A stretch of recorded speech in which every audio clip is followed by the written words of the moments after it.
कैफी आज़मी के मुतालिक। कैफी आज़मी बॉलीवुड में बहुत मशहूर लिरिसिस्ट थे, उसके अलावा वो एक बाकायदा बहुत माने हुए शायर भी थे। और एक कल्ट मूवी है हीर रांझा, जिसके के तमाम डायलॉग्स जो हैं वो पोइट्री फॉर्म में, वर्स फॉर्म में लिखे गए हैं, जो कि दुनिया में वाहिद मेरे ख्याल से रिकॉर्ड है इस चीज़ का। पूरी की पूरी फिल्म उसमें कहीं डायलॉग के फॉर्म में नहीं है, शायरी के फॉर्म में है। तो बहरहाल उस सब के बावजूद भी लोग ये कहते थे कि कुछ ऐसा खास कलाम नहीं होता है, वो धुनें इतनी अच्छी मिल जाती हैं कैफी साहब को, उनके गाने चल पड़ते हैं, या पिक्चर हिट होती है तो गाने चल पड़ते हैं। तो एक किताब उन्होंने पब्लिश कराई थी अपनी शायरी की, तो किसी ने, और वो बहुत चली, और मतलब उसके कितने एडिशंस, जो कितनी कॉपियाँ जो है फॉरेन बिक गई और उठ गई लाइब्रेरी से। तो लोगों ने कहा कि मतलब इसकी क्या ज़रूरत थी।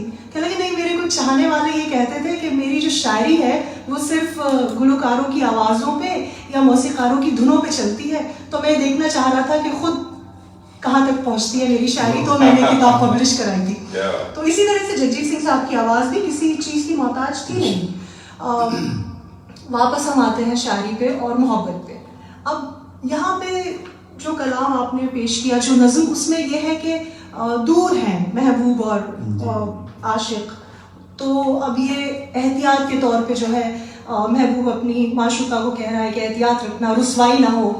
इस वजह से हम यही मान के चले तो अच्छा है, वरना इसका एक नेगेटिव कनोटेशन भी है जी। आजकल के ज़माने में आज नहीं, किसी से नहीं कहना, वो दूसरी वाली को पता चल गया तो एतराज़ हो सकता है, तो कुछ भी हो मेरा नाम ना लेना उनसे। बाहर नहीं, ये नज़्म तो जाहिर सी बात है, और सीरियस नोट बहुत खूबसूरत लिखी गई है, और रुसवाई से बचाने के लिए कहा है आशिक ने। तो जब मोहब्बतें होती थी, अभी भी होती हैं, लेकिन अब वो ख़त व किताबत का दौर ख़त्म हो गया है।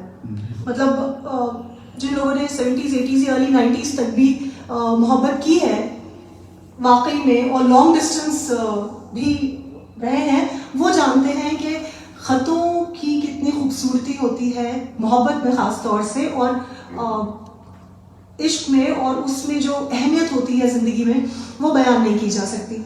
फिर वो ईमेल्स आ गई थी, तो उसमें आपकी हैंड राइटिंग होती नहीं थी। अब होते होते ये व्हाट्सएप और फेस टाइम और स्काइप सब आ गया, तो ख़त जो है, ख़त व किताबत आशिकी में ख़त्म हो चुकी है। बल्कि मैं ये कहूँगा कि आज की जनरेशन जो इन चीज़ से महरूम हो गई, महरूम, आपने सही कहा, बिल्कुल महरूम हो चुकी है। उन्हें पता ही नहीं है कि क्या खूबसूरत वो फीलिंग होती थी कि जब आप ख़त लिखें, उस खत में आप अपने जज्बात उंडेल दें, और आप ये सोचें कितना लिखना है, कितना रोकना है, क्या अगले खत में लिखें, और फिर उस खत का जवाब का इंतजार रहेगा। तो हम जिस पेशकश की तरफ बढ़ रहे हैं, वो कुछ एक तरह मुझे एक शेर याद आया कि उसने शायर ने कहा कि तुम अपने खत में लफ्ज़ों का यूं सिलसिला रखना, तुम अपने खत में लफ्ज़ों का यूं सिलसिला रखना, हर एक लफ्ज़ का मफ़हूम दूसरा रखना, ढूंढने का मज़ा ख़त्म हो जाएगा, ढूंढने का मज़ा ख़त्म हो जाएगा, अपने खत में ना अपना पता छोड़ना। बहुत खूब। तो उनको यानी कि बहुत लोगों से खतूत आते होंगे, इसलिए वो नहीं ढूंढ पाएंगे कि किसने भेजा इस मर्तबा।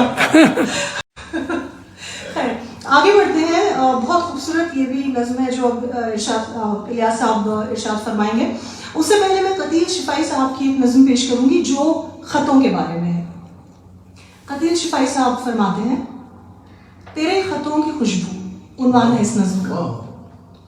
तेरे ख़तों की खुशबू हाथों में बस गई है, सांसों में रच रही है, तेरे ख़तों की खुशबू। तेरे ख़तों की मुझ पर क्या क्या इनायतें हैं, तेरे ख़तों की मुझ पर क्या क्या इनायतें हैं, बेमुद्दा करम है, बेजा शिकायतें हैं। तेरी ज़बान बनकर अक्सर मुझे सुनाए, बातें बनी बनाई जुमले रटे रटाए। मुझ पर भी कर चुकी है अपनी वफा का जादू, तेरे ख़तों की खुशबू।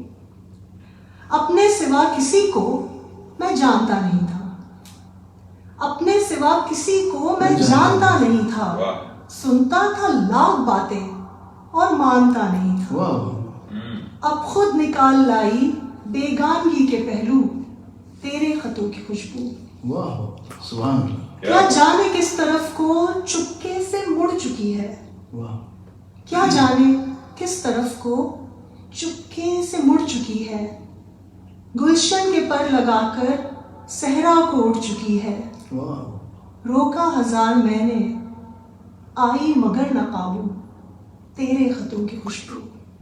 तेरे खतों की खुशबू। Beautiful. अब अगर वो खत इतने महमेज हों, ऐसी खुशबू से महकते हों, तो उनको कोई भला कैसे जला सकता था? बेशक बेशक। मैं किसी बगैर इज़ा फेंके मैं